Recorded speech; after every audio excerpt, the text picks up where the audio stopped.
passe un petit peu au bas du corps, on revient sur les cuisses, on va essayer de travailler sur les quadriceps, les ischio-jambiers et les fessiers, avec tout un tas de mouvements que vous pouvez faire en vous déplaçant ou sur place.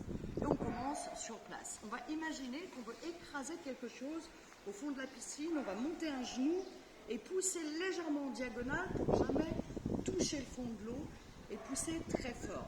Je vous fais voir de profil. Je monte le genou, je pousse. Je monte le genou, je pousse. Et je serre mon ventre pour rester bien ancré. On peut faire une série de 10 à droite, une série de 10 à gauche. Je pousse mon talon vers le bas. Puis on enchaîne avec un pédalo, une seule jambe qui va monter et descendre. On va un petit peu vers l'arrière et on revient. Ce qui est intéressant pour travailler avec la résistance de l'eau, ça serait de monter le genou-pied et d'appuyer fort sur la jambe pour pousser l'eau avec l'arrière de la cuisse. Donc 10 à droite, 10 à gauche. À chaque fois, on va chercher à appuyer sur l'eau ou aidez-vous avec vos bras en vous appuyant avec vos bras sur l'eau pour avoir plus de force dans votre jambe. Puis on va donner un coup de pied devant, un coup de pied derrière. Toujours la même jambe. Un coup de pied devant, un coup de pied derrière. Un coup de pied devant, un coup de pied derrière. 10 fois. Quand vous en avez fait 10, vous changez de jambe. Un coup de pied devant, un coup de pied derrière. 10 fois. Et puis on peut faire des petits coups de pied derrière, comme ça, avec la jambe presque tendue, très vite. Donc on s'aide avec les mains et je jette l'eau vers l'arrière avec mes mollets et mes talons. Et là du coup c'est les fessiers qui travaillent très très bien. Je pousse l'eau vers l'arrière avec mes talons. Et puis on fait une petite série comme ça, au moins 10 secondes à 15 secondes. Et puis on reprend tout du début. On pousse vers le bas, 10 fois. On fait un cercle avec la jambe, en appuyant fort sur l'eau, 10 fois. Droite et gauche. On fait un coup de pied debout, un coup de pied derrière, 10 fois. Droite et gauche, vous allez avoir vraiment les jambes à la fin qui vont trembler si vous frappez l'eau le plus fort possible.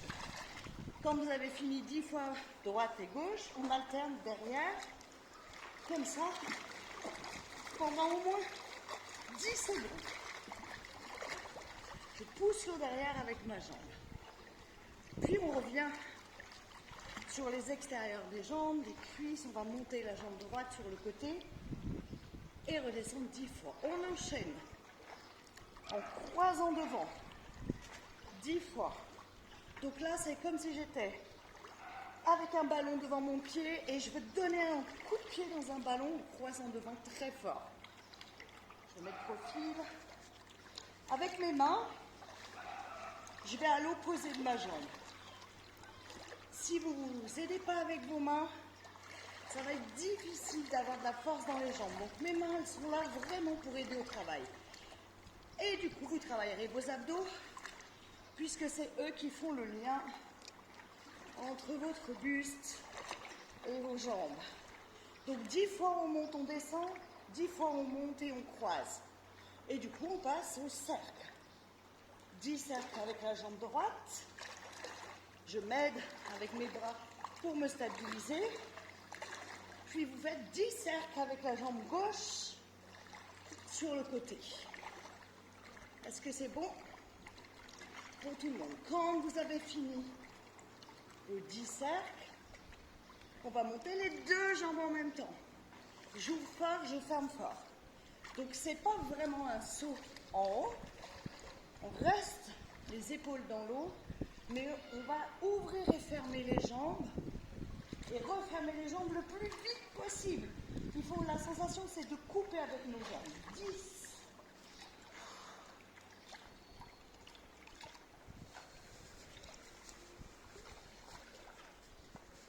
Quand on a fini nos 10 sauts ouverts fermés, on peut tout recommencer du début, 10 de chaque, et terminer avec des sauts écarts où on va ouvrir et fermer les jambes en haut. Et là, ça va faire monter un petit peu votre rythme cardiovasculaire. pour votre travail.